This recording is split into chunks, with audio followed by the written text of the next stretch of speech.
Hello and welcome to another modelling video. This is Alan from the Makona Man at YouTube with another model review. Last day of Tank Week.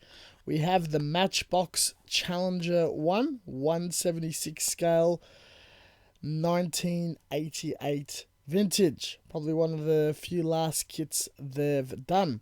The Challenger 1 is a later Cold War, early modern period main battle tank, mostly used in the Middle East for the standing British Army, as well as other conflicts in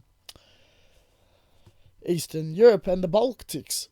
In the box, you are greeted with 3 different coloured runners, one of them containing a small diorama base to display the kit. Very original.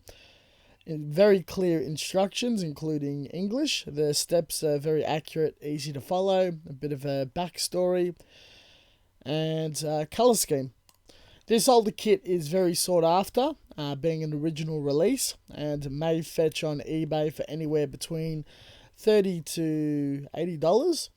I found it for 10 at a swap sale. If you wish to build the same kit, Revell also does a boxing in 76. It's exactly the same except for better decals, including the diorama piece. The box art will be dramatically different and probably hard to recognise. You can find that with a Google search. As usual, the joins and connecting points of this kit, even though it does require glue, I have been building some snap models, is quite genius, very flush, and leaves you with no seam lines excluding the actual gun barrel, which was easily fixed sandwiching super glue. The track wheels, suspension and whatnot did need to be built the old-fashioned way by gluing every individual tie together in the tracks. The tracks do tie together, but I still chose to use super glue. This is time-consuming, but not too tedious. Nothing like a dragon kit. Once all the wheels were attached, the hull and back pieces came together very well as the turrets with an articulated gun, and the turret can swivel around. The hatches are made so they can be opened and little miniatures can be added in. The detail and the proportions are very, very nice.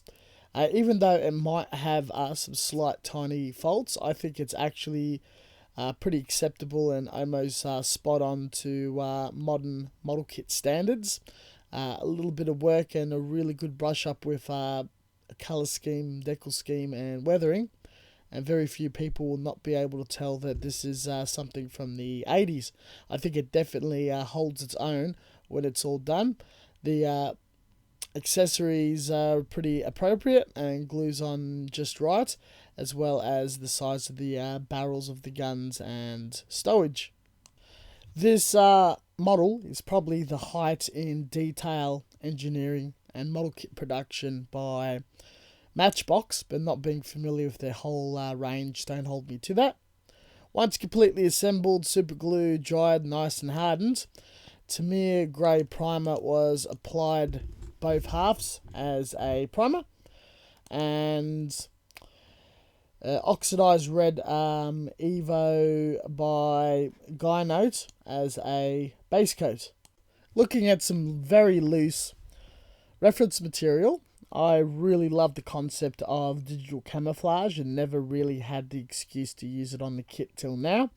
Not 100% accurate to this particular model, but more or less good enough. I bought this laser cut mask sheet by Plamo Mask on Facebook. It applied quite well on the surface that was dried for only an hour. Put multiple tones of sand and sand yellow modulated on top of our airbrush. I peeled it off as I did more dusting than heavy coats, and it just left a beautiful finish in a very short period of time. I didn't glue any of the actual tool stowage on. I did, however, paint the tank tracks, the machine gun and the smoke launchers. A sludge wash was applied. I used a selection of Middle Eastern decals, as this was later sold to Jordan and used in other parts of the Middle East, as well as Und Panzer British St. Gloria's decals, just to be fun and playful as I do with these older, more stranger builds. SMS matte clear on top, and it came across with a very, very nice finish. At some stage, black was free-handed shaded around some edges, some bottoms, as well as the vents and hatches and the end of the gun barrel exhaust to allow for extra blackening, weathering, and it matched well with the sludge wash. The tank tracks were also sludge washed in SMS sand, and that came out quite nice.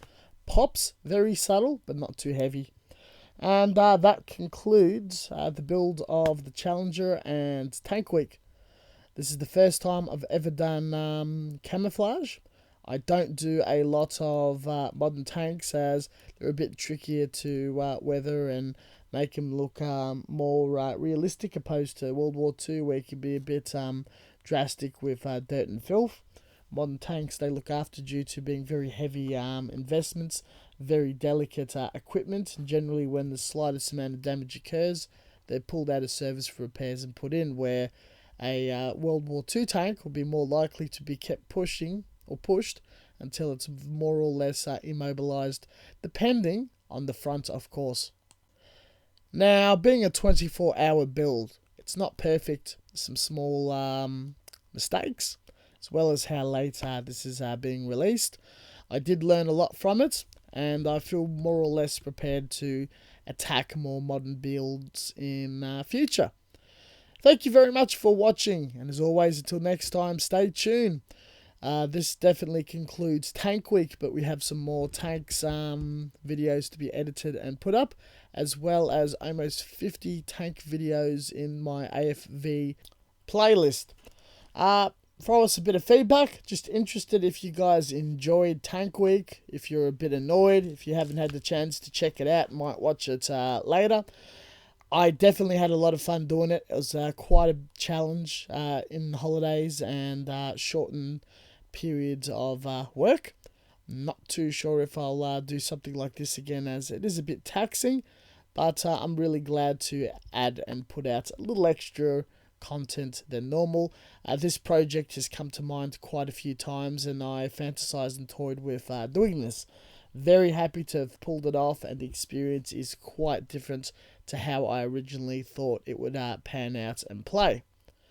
But nonetheless, if you guys enjoy it, and I'm pretty happy with the finish, it's definitely a win-win situation. Stay subscribed, stay tuned for more content. Make sure to check the link down below, especially Facebook. Unique content there. Catch you guys next time. Happy modeling, and have a good night. See ya.